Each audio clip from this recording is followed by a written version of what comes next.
What's going on, y'all? It's your boy, No Credit. I'm back again with another one. I need you guys to do me a favor. Hit that like button, hit that subscribe button, hit that notification icon for more videos like this. That being said, let's get into it. So, there's a lot of stuff going on in the sport of boxing concerning Gervonta Davis, Devin Haney, Shakur Stevenson. There's just too much to cover, the sport of boxing. It's like new events every single day. You don't know what to cover, But I wanted to speak on the Gervonta Davis and Shakur Stevenson situation. I seen an article from ESPN earlier this week where ESPN, it was either this week or last week, where ESPN listed a list. They did a list of fights they want to see for 2024. And on that list was Shakur Stevenson versus Gervonta Davis. And, they predicted that fight was going to happen this year for some reason. They feel like that's a fight that needs to happen this year. This is what ESPN was saying. But there's no indication that fight would happen. I mean, both fighters are in the same weight class. Both fighters are champions in the same weight class. But Gervonta Davis and his team are not interested in the Shakur Stevenson. They're not interested in the Shakur Stevenson fight right now. And this is the point of the video. I recently seen a video on Mill City Boxing. Shout out to Mill City. But when Mill City asks these questions, it sounds like this dude's a casual, bro. When he asks questions about some fighters, he be like, "Oh, really?" Like, bro, come on, bro. You're talking to professional trainers. Some of these trainers been boxers before.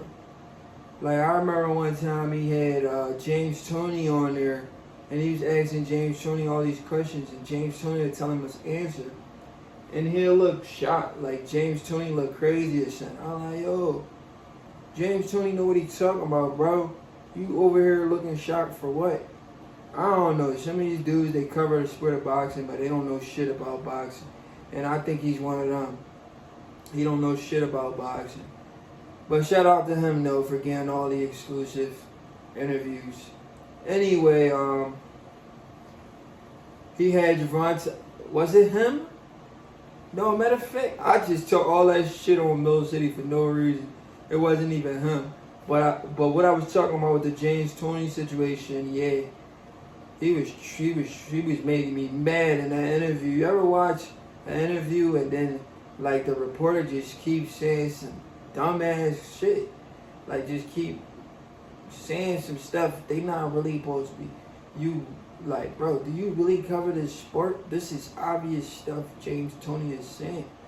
But anyway, I don't get off topic. I think it was on Marco Boxing. Marco, he's another.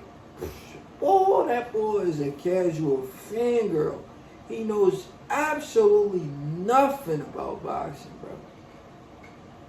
bro. When I say he don't know nothing about boxing, I mean, he don't know how to predict fights. He don't know, Marco is a complete casual fangirl.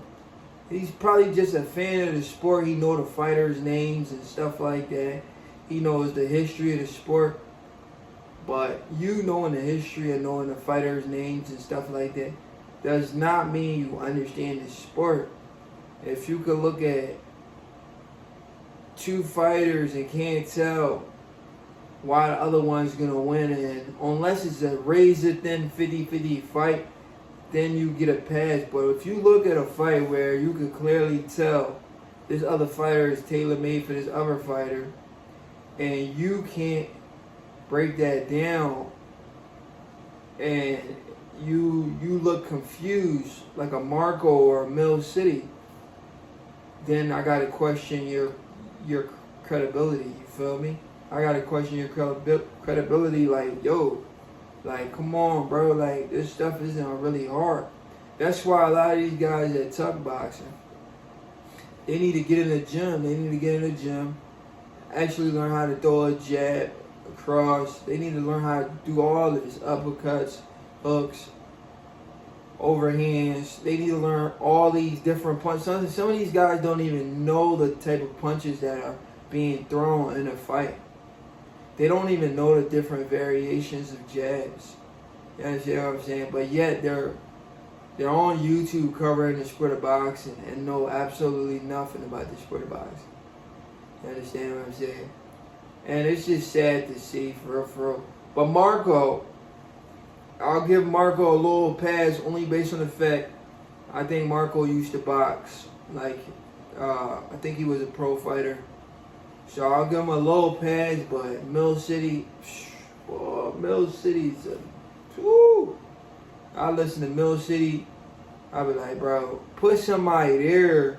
Give that platform to somebody who knows how to answer these, who knows how to ask these questions. And when he get a response from these fighters, he don't look all shocked like he can't believe what you just said. Like, what, Mill City, bro? Stop. But anyway, I'm a little off topic. The point of the video is the fact that one of the trainers of Gervonta Tank Davis, Calvin Ford, he did an interview with Marco Boxing on a potential fight, which I was talking about in the beginning with Shakur Stevenson and Gervonta Davis. And he said, why would I put my guy in the ring with Gervonta Davis? I meant Shakur Stevenson. This is what Calvin Ford said. He said, why would I put my guy, Gervonta Davis, in the ring with Shakur Stevenson if he can't get off? Meaning, like, if he can't do what he wants to do. The fans pay for knockouts. If Gervonta can't knock out Shakur, he said that's not a fight they want to entertain. They don't want, because Marco was telling them about how Shakur is hard to catch because of his defense. He can literally stand right in front of you and you can't really hit him. You know, he's like a rabbit. It's hard to catch a rabbit, right? But, yeah, Marco was telling them about Shakur Stevenson defense and the fight with De Los Santos.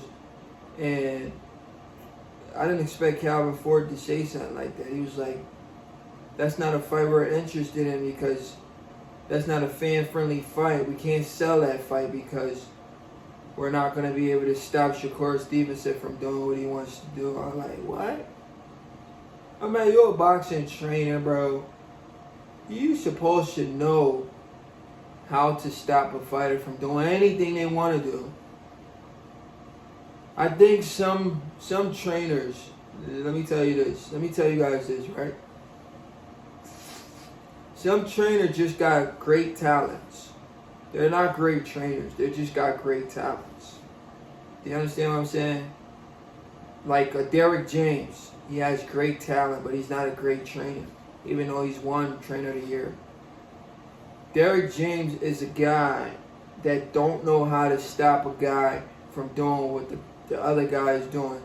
He don't know how to take away certain attributes from another fighter. He don't know how to take that away. Say if a fighter has speed, he want to know how to take away their speed. You understand what I'm saying? He wouldn't know how to do that. From what I've observed from Derrick James, he wouldn't have a game plan. He's the type of trainer. Now he reminds me. Not reminds me. He's in the same category with Calvin Ford now. I'm gonna put him and Calvin Ford being in the same category because these are two trainers that don't know how to figure stuff out. When Gervonta Davis is in, Gervonta Davis, Earl Spence, when these guys are in a fight, Earl already been there, but Gervonta, when he's in a fight where things are not going his way, what adjustments are you going to tell Gervonta to do, to make, so he can flip the script, so things can go his way? That's what the people want to know from Calvin Ford. And Calvin Ford is pretty much saying, if things not going our way, Like, we're stuck. We're stuck like Chuck. And Derrick James pretty much said the same thing, because I remember, what's his name? I remember one of these reporters, I think it was Marcos Villegas, he asked Derrick James before the Earl Spence versus Terrence Crawford fight. He asked Derrick James, I think it was for a Frank Martin fight. He asked Derrick James, he said, you know, if Crawford fights Spence, we know Crawford has very good lateral movement and he's very athletic. How are you going to be able to stop Crawford from being so athletic and stop his lateral movement and his amazing footwork? And Derrick James is like, you know what, you're right. But I haven't came up with the plan, or I'm not gonna lie to you, I don't know what to tell you. I want to know how to stop that. And that's when I knew Earl Spence was in. I always knew Earl Spence was in trouble, but that's when I knew Earl Spence was in trouble. But anyway, this is the same way with a trainer like Calvin Ford. This is the same energy Calvin Ford is giving me. Just like Derrick James. By saying you want to put your fighter in a situation where you got to cut the ring off and try to stop this guy from doing what he's doing, it's ridiculous. As a boxing trainer at the elite level, you're supposed to know all of this stuff. You understand? You're supposed to train for every single style.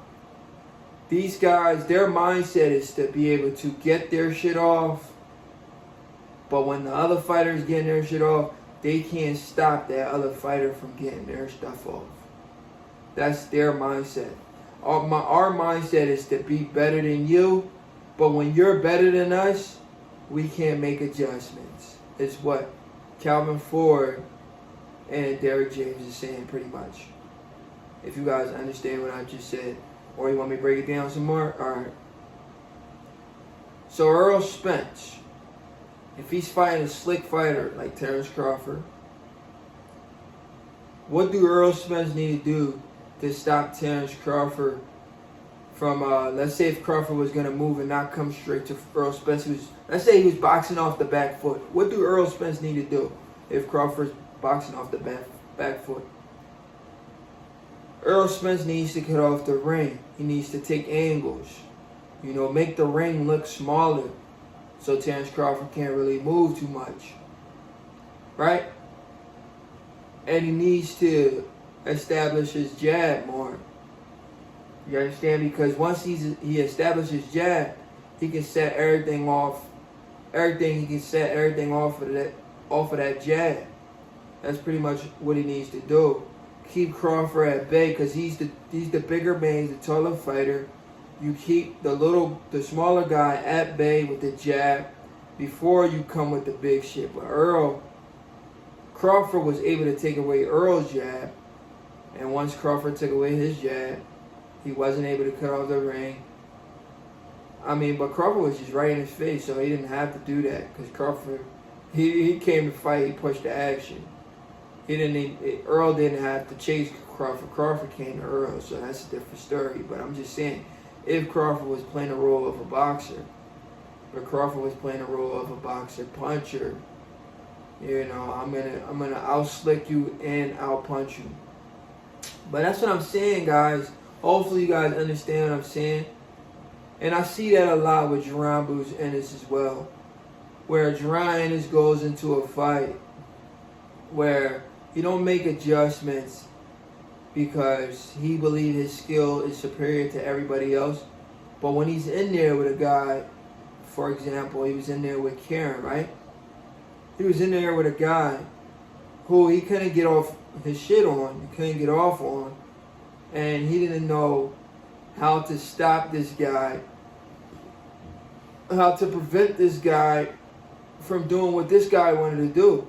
Jaron Ennis couldn't figure it out, and his coach couldn't figure it out. You understand? You guys understand what I'm saying? If you're a great fighter, the great ones knows how to figure it out. Teddy Atlas said it best. The great ones figure it out as the fight goes on. You know, if Jaron Ennis can't figure it out against Karen, how is he going to figure it out against somebody 10 times better than Karen and Terrence Crawford. It just doesn't make sense. But anyway, Shakur Stevenson, Gervonta Davis, look like that fight's not happening because Gervonta Davis' trainer, Calvin Ford, doesn't want that fight to happen. Anyway, it's your boy, No Credit, and I'm out.